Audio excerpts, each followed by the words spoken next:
तो चलिए दोस्तों, आज हम लोग शुरुआत करते हैं लेखक परिचय। तो लेखक परिचय में हम लोग आज जानेंगे चैप्टर अध्याय जो है हम लोग 12 जानेंगे महात्मा गांधी जी के बारे में। महात्मा गांधी जी के बारे में पहला नंबर हम लोग जानेंगे कि कहा जाता है राष्ट्रपिता। महात्मा गांधी को क्या बोला जाता है? महात्मा गांधी को राष्ट्रपिता कहा जाता है ना। राष्ट्रपिता महात्मा गांधी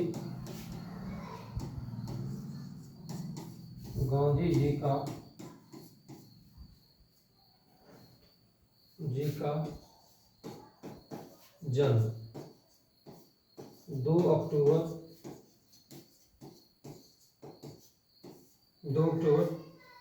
1869 ईस्वी में। कहाँ जी? पोरबंदर, गुजरात में हुआ था। पोरबंदर,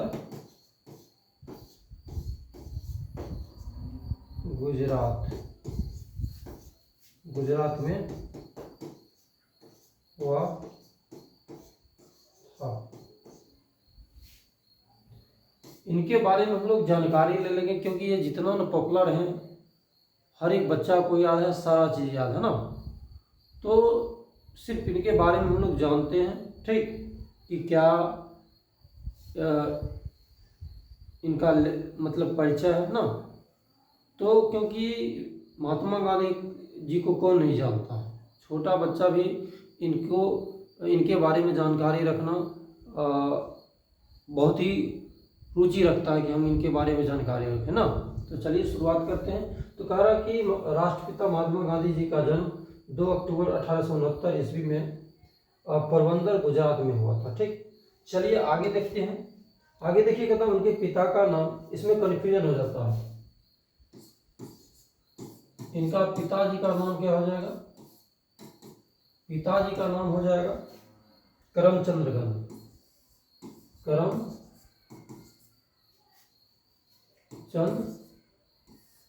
गांधी, ठीक। और माता का नाम क्या हो जाएगा जी? माता का नाम हो जाएगा पुतली बाई। क्या हो जाएगा? पुतली बाई, ठीक।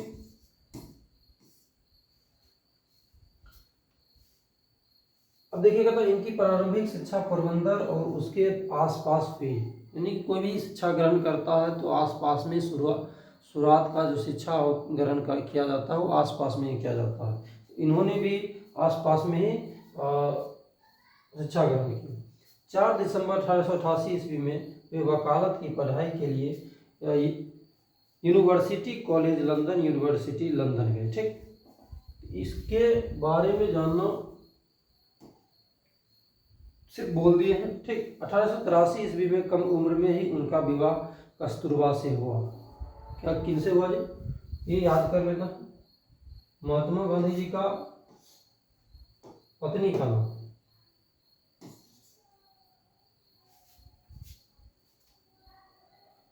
कौन जी?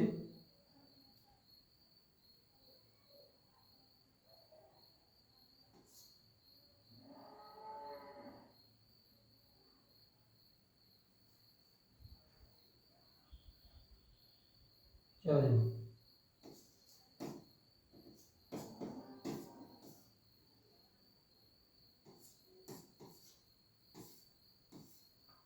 पत्नी कौन हो जाएगी जी? तो पत्नी हो जाएंगे कस्तूरबा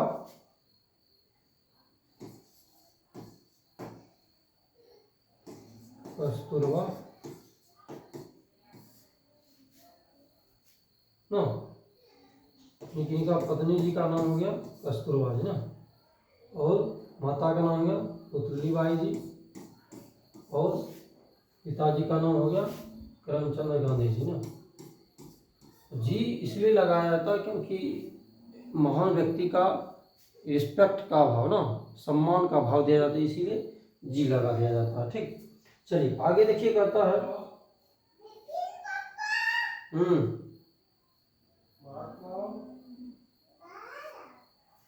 जी आ रहे थोड़ा देर में। अब देखिए कहता है क्या कि हाँ से हुआ जो स्वाधीनता संग्राम में उनके साथ कदम से कदम मिलाकर चली। गांधी जी के जीवन में दक्षिण अफ्रीका 1893 से 1914 ईस्वी के प्रवास का ऐतिहासिक 1915 ईस्वी में गांधी भारत लौट आए और स्वाधीनता संग्राम में कूद पड़े। 1915 में गांधी जी क्या हुए, वहाँ जो पढ़ाई करने के लिए गए थे वहाँ से अपना लौट आए और स्वतंत्रता संग्राम में मतलब कूद पड़े। कहने का मतलब वो इसमें बढ़ चढ़ कर हिस्सा लिए। कहता आज़ादी की लड़ाई में उन्होंने सत्य के प्रयोग किए, यानी कि उन्होंने किस चीज़ का प्रयोग किए, सत्य का प्रयोग किए। ठीक, आगे देखिए कहता है अहिंसा और सत्याग्रह। इधर सत्याग्रह उनका सबसे बड़ा हथियार था। इनका एक फिर पिटा लगेगा। अहिंसा और सत्याग्रह इनका क्या था जी, मानेंगे तो मौसी करेगी। जाओ दादी जी को जाओ, दादी जी को जाओ, अभी अभी थोड़ा देर बैठो, चेयर पे बैठो तो हम बुलाएंगे तुमको। ठीक, जाओ। अब देखिए कहता है क्या कि हाँ उन्होंने स्वराज की मांग की, अछूतोद्वार का काम किया, सर्वोदय का कार्यक्रम चलाया, स्वदेशी का नारा दिया, समाज में व्याप्त ऊंच नीच जाति धर्म के विभेदक भाव को मिटाने की कोशिश की और अंततः अंग्रेजों की गुलामी से भारत को आज़ादी दिलाई ना। तो इन्होंने एक सिर्फ हमारे देश को आज़ादी नहीं किए, ये बहुत सारे ऐसे काम थे जो संभव नहीं था, उसको इन्होंने क्या किए थे, करके दिखाए थे ना। तो कहने का मतलब ये बताया जा रहा है कि ठीक ना, तो जैसे कहा जाता है कि ऊंच नीच जाति धर्म ये सारे चीज मिटा दिए ना, फिर हल्ला नहीं करो पीटेंगे। आगे देखिए कहता है गांधी जी को रविन्द्रनाथ ठाकुर ने महात्मा कहा। ये क्वेश्चन बन सकता है कि महात्मा गांधी जी को महात्मा किसने कहा, गांधी जी को तू शायद रहो न, गांधी जी को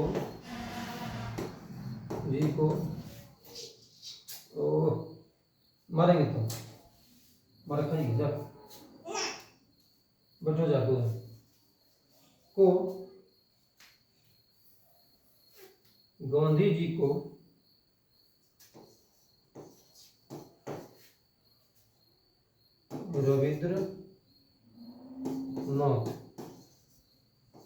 रविन्द्रनाथ ठाकुर, कौन जी, रविन्द्रनाथ ठाकुर ने महात्मा का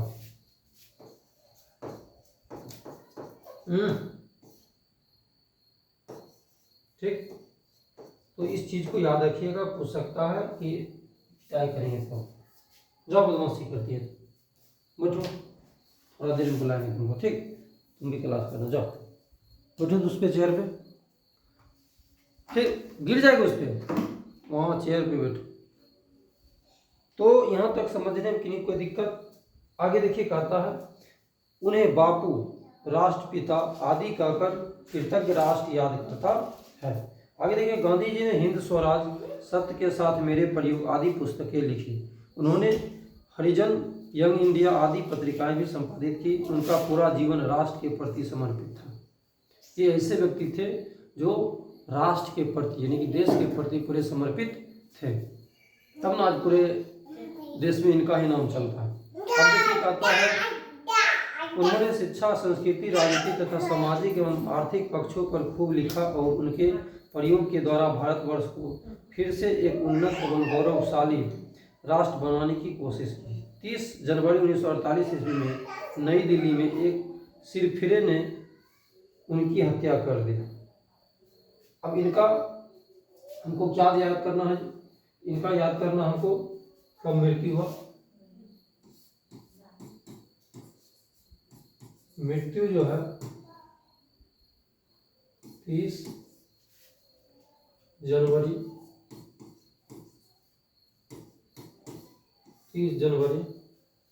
1948 ईस्वी।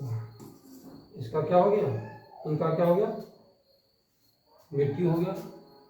ईस्वी में पूछेगा कहाँ में हुआ था, तो नई दिल्ली में, नई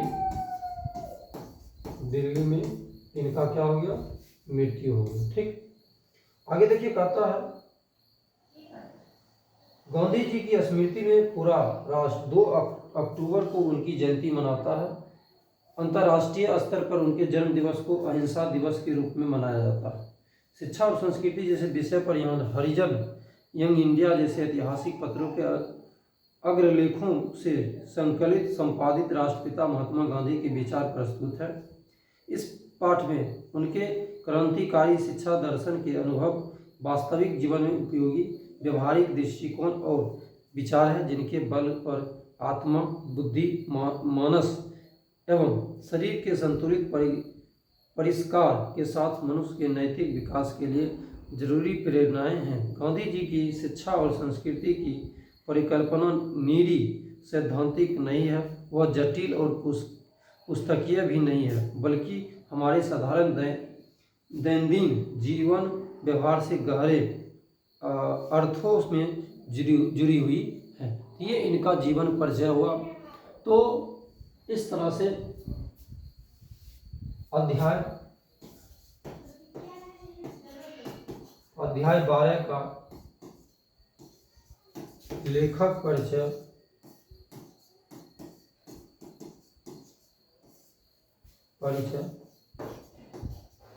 समाप्त हुआ। ठीक, इसी तरह